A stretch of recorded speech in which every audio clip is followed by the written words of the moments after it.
1800 শতকের মাঝামাঝি উত্তর কলকাতার এই বাড়ি থেকেই হয়েছিল সাধক কবি শ্রীরামপ্রসাদ সেনের উত্থান। উত্তর কলকাতার দর্জিপাড়া ইতিহাসের সাক্ষী হয়ে এখানে আজও হয়ে চলেছে এক বনেদি বাড়ির দুর্গাপুজো। দর্জিপাড়ার মিত্রবাড়িতে 219 বছর ধরে প্রজন্ম থেকে প্রজন্ম ধরে চলা দুর্গাপুজো বাংলার জীবন্ত সাংস্কৃতিক ঐতিহ্য।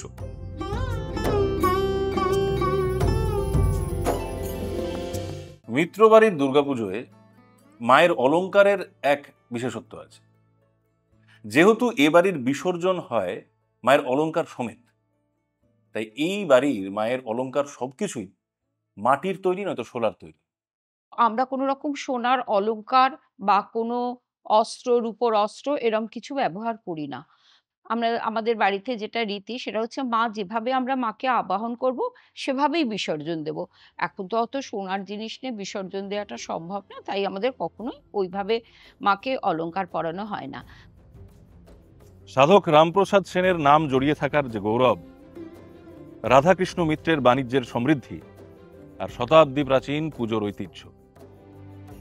দর্জিপাড়ার এই মিত্রবাড়ির দুর্গাপুজো শুধু একটা পুজো নয়, এটা বাংলার ইতিহাস, এটা বাংলার ঐতিহ্যের ধারা।